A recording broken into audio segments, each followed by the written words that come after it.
Arrancó una nueva temporada en la liga y el Barcelona de Hansi Flick sigue siendo una máquina de hacer goles. 2 partidos, 6 anotaciones. Defensivamente contra el Levante sufrió, pero al final de cuentas, con tanta calidad y con un equipo que colectivamente juega muy bien, le alcanzó para sumar de a 3. Este fin de semana estarán visitando al Rayo Vallecano. Para hablar de este partido, la goleadora Desiree Monsiváis, el guardameta Barak Feber y el número 5, Bien, me volante de gusta, me contención, gusta, me gusta. Dairon Quiroz. Barak, arranco con usted. ¿El Barcelona le ha gustado en estas 2 jornadas que hemos presenciado hasta el momento? Sí, sí, pero es un sí con como sí, ¿no? No es un sí, definitivamente. Me ha gustado la capacidad de reacción del Barcelona, me ha gustado que es un equipo coherente con lo que venía haciendo la temporada pasada, un cuadro que no importa lo mal que empiece un partido, tiene la capacidad futbolística y anímica y los recursos para darle la vuelta, y porque a nivel individual seguimos viendo a un Lamine Yamal que marca diferencias, a un Pedri que no recibe el justo valor que merece partido a partido, y en general un equipo que hace las cosas de manera atractiva, ¿no? Que juega un fútbol propositivo y que toma muchos riesgos, y que en estos riesgos es un equipo frágil y es un equipo que sigue en construcción, que la temporada pasada los riesgos que asumía con el bloque tan alto y con abriendo la puerta al contragolpe al rival, le generaron muchos momentos en los que un centímetro fue la diferencia entre un fuera de juego y un gol. Y casi siempre ese centímetro fue a su favor, y ahora sigue esa tónica. Entonces, jugando así el Barcelona, va a haber momentos en que no va a ganar todos los partidos. Nadie espera que sume 114 puntos al final de esta liga, pero creo que va a ganar la mayoría y que está por el buen camino de, con sus altas y sus bajas, con sus retos claros esta temporada, sobre todo con la recomposición que sufre el equipo al sufrir la baja de Íñigo Martínez, otro jugador infravalorado y que obliga a un reacomodo. Y la defensa, por más que se ningune en un equipo, pues es el soporte del mismo, aunque sea un equipo súper ofensivo como el Barcelona, cuando dependes de una línea que tira el fuera de juego de manera tan milimétrica como era la que comandaba Íñigo Martínez, y ahora no lo tienes. Y tampoco tienes el perfil de defensa central zurdo, y todo ese tipo de cosas se irán reconstruyendo, pero ya de por sí, este Barça tenía sus lagunas y sus costuras la temporada pasada en defensa. Entonces, mi conclusión, prematura, obviamente, cuando faltan muchos momentos de la temporada, altas y bajas, momentos de euforia, momentos de pesimismo, pero ahora mismo este Barça está como estaba la temporada pasada, en lo que se refiere a, creo que tiene muchas posibilidades de ganar la liga jugando así, mejorando, va a ganar la mayoría de los puntos que dispute, pero en Europa va a haber un momento en el que se va a encontrar con el Inter de Milán en turno, y si no mejora sus carencias defensivas, su manera de defender en campo contrario, si no matiza en ciertos momentos su propuesta, el destino va a ser el mismo, ¿no? No se llamará Inter de Milán seguramente, tendrá otro nombre, pero este Barça necesita mejorar si es que quiere hacer lo que no logró la temporada pasada, que es ganarlo todo. Dairon contra el Levante, vimos una variante de Hansi Flick, jugó con un 4-2-3-1, Rafinha jugó por dentro, Rashford por izquierda, Lamine Yamal donde siempre por derecha y Ferran Torres como centro delantero, y el Barcelona perdía 2-0 en el entretiempo. Cuando hace los cambios, cuando ingresan Gavi y Dani Olmo, el equipo vuelve a un 4-3-3. Contra el Rayo Vallecano, ¿repite ese 4-2-3-1 o regresa mejor a lo que siempre le ha dado resultado, que es el 4-3-3 tradicional? Yo creo que va a regresar al 4-3-3 tradicional y 4-3-3, todo esto entre comillas, porque una vez arranca el partido, los muñecos se empiezan a mover a partir de sus roles y no de sus posiciones, y ahí se altera ese número telefónico, como lo dicen algunos. El 4-3-3 tradicional del que tú hablas es con Rafinha por la izquierda, originalmente como extremo por la izquierda, pero metiéndose hacia el medio constantemente para darle paso en ese carril a Alejandro Valde, y Rafinha siendo de volante 10, a veces de extremo, a veces de segundo delantero. Yo creo que la funcionalidad de Rafinha es fundamental para que el ataque del FC Barcelona, del equipo de Hansi Flick, funcione de manera adecuada, y ahí la mejor posición pareciera ser Rafinha de extremo por la izquierda. Creo que a Marcus Rashford todavía le falta engranar tanto a nivel personal como a nivel futbolístico, entendiendo lo que sus compañeros están acostumbrados y llevan una temporada y pico ya haciendo de excelente manera. La otra pregunta en la cabeza en este momento de Hansi Flick que puede tener es si va a jugar Eric García o Jules Koundé por el lateral derecho, que viene haciéndolo no lateral, no central, sino de todero español, como es Eric García. A veces suple de central, a veces suple de volante 5, a veces suple de lateral por la derecha. Y ahora ya con un Robert Lewandowski recuperado, premiará el buen momento que tiene Ferran Torres con 2 goles en los últimos 2 partidos, o le devolverá la titularidad al delantero polaco y goleador de la temporada pasada del equipo de Hansi.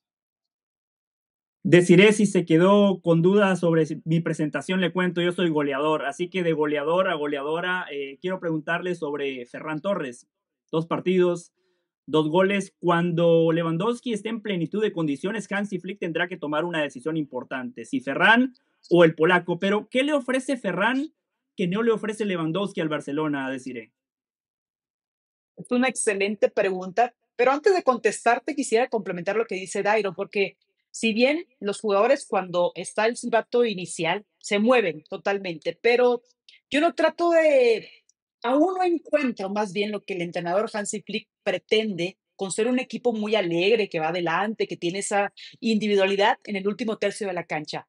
¿Qué sucede con el 4-3-3 a comparación del 4-2-3-1? Se supone que en la segunda formación, el 4-2-3-1, congestionas más a la gente en el medio campo, que tienes más números para poder equilibrar cuando haya transiciones defensivas, cosa que le costó contra Levante. Si bien veíamos que le ganaban las espaldas en amplitud, que la marca en ataque no era tan funcional. Ahora, ¿va a repetir ese 4-3-3? Seguramente sí, para tener mayor equilibrio, pero depende totalmente de las personalidades y el carácter del jugador. Ahora, contestando la pregunta con el tema de Ferran y Lewandowski, Ferran lo que tiene es esa ligereza, ¿no? Se siente más cómodo cuando está orbitando en el carril central, en lo que es el ancho del área, el área chica, digamos que dibujamos unas líneas imaginarias. Ese ancho me parece en el que él se siente más cómodo, pero también puede salirse a las laterales, ser más dinámico, cosa que Lewandowski, con experiencia, un jugador de 36, 37 años, podría ser más en lo anímico, ¿no? Tú ves a un jugador que tiene esa experiencia, lo ves ahí formado, lo ves clavado, fijando los centrales, obteniendo esa movilidad, ya cuando están en la zona de definición, bueno, te da otro tipo de experiencias. Más allá de eso, estamos hablando de jugadores ya en el último tercio de la cancha. Pero lo que yo creo que es más importante para el Barcelona es encontrar el equilibrio en media cancha para que no existan esas partes de sufrir hacia atrás. Y lo que decía Barak también, o sea, puede ser muy alegre un equipo que tiene esa propuesta, que en el camino de las jornadas va a tener sobre todo obstáculos y puede caer, pero tiene que encontrar el equilibrio de no verse tan frágil hacia atrás. Sí, totalmente. Va a ser muy interesante ver qué pasa en esa Había dicho, posición. Barak, sí, había dicho Hansi Flick, disculpa José que te interrumpí, pero no, recordé esta adelante. declaración del entrenador del Fútbol Club Barcelona y me pareció pertinente para lo que estaba diciendo Desiree. Dijo Hansi Flick en uno, si no fue el último partido de la jornada pasada de la Liga Española, dijo, a mí me costó mucho, él es consciente, Hansi ha sido consciente de que la temporada pasada encajó muchos goles, ¿no? Y él decía que con una temporada, lo dijo en rueda de prensa, con una temporada con tantos partidos, uno detrás de otro, con solo 2, 3 días de preparación, era difícil tratar de reparar ese error en medio de la temporada. Y dijo que durante esta pretemporada, durante todo el verano que iba a tener, teniendo en cuenta que no iba a estar en el Mundial de Clubes, su principal objetivo iba a ser ese, que al Barcelona no le marcaran tantos goles en la contra, que el Barcelona no lo pillaran, como dicen los españoles, tanto en ese fuera de lugar y en esa línea adelantada. Por ahora, a ver, todavía es temprano para descifrarlo, porque el partido contra el Mallorca fue un partido completamente fuera de contexto después de las 2 expulsiones que sufrió el conjunto balear. Y el partido contra los Asuna, pues sí, le marcaron 2 goles, pero uno de ellos fue a partir de una mano muy, muy dudosa de Alejandro Valde, ¿no? Entonces, vamos a ver si Hansi Flick sí encontró durante este verano esa tecla que también mencionaba Barak Feber para que no reciba tantos goles en contra. Sí, no es que el Barcelona defienda mal, lo que pasa es que ya ha enseñado sus cartas. de una Los manera equipos arriesgada saben que también. esa línea de 4 bien adelantada, un jugador de segunda línea que ataque el espacio y no caen en la trampa del fuera de juego. Barak, tomando en cuenta los problemas económicos y algunos futbolistas que todavía a día de hoy no han sido inscritos, ¿qué hacer con Fermín López? ¿Venderlo? Depende de muchas cosas. Ujú. Obviamente depende de la oferta, depende de la misión y el compromiso y la convicción que tenga Fermín de quedarse o de su inquietud de salir. Yo creo que no debimos llegar a este punto, porque si es un tema económico, que claramente pasa por un tema económico, eh, el Barcelona no debió haber traído a Rashford.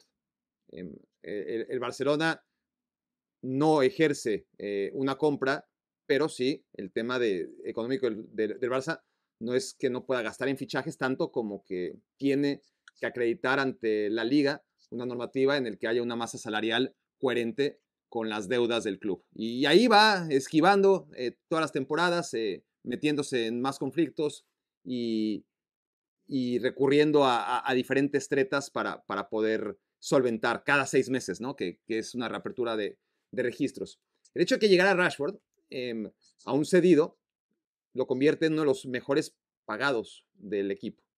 Un jugador que viene de jugar a un nivel muy cuestionable los últimos 2 años y medio de su carrera, a diferencia de chicos del Barcelona, nacidos en el Barcelona, que venían haciéndolo muy bien y que no tienen un lugar asegurado en el 11 y a los que les trajiste una competencia más. La competencia está perfecta, pero hay momentos en los que hay que priorizar. Entonces, si el Barcelona decide traer a Rashford y eso va a tener como consecuencia deshacerse de Fermín, porque no le alcanza para los dos, entonces es un sinsentido. El Barcelona tiene, como cualquier equipo, o la mayoría de ellos, así sea súper ofensivo como el Barça, 4 jugadores de ataque, 4 jugadores por encima de la línea que marca el balón, independientemente de que sea un 4-3-3 o un 4-2-3-1, tienes a Rafinha, a Lamine Yamal como fijos, porque así se lo han ganado, a Lewandowski también, y después te queda uno, ¿no? Porque tienes a tus 4 Ujú. defensas, a tus 2 mediocampistas de generación de juego, a tu portero y te quedan 4.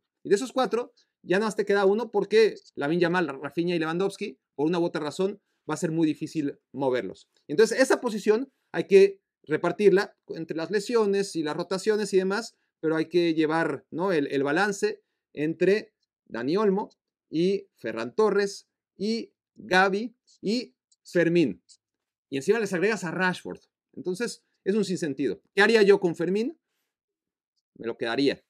Pero antes que cualquier otra cosa, jamás hubiera traído a Rashford.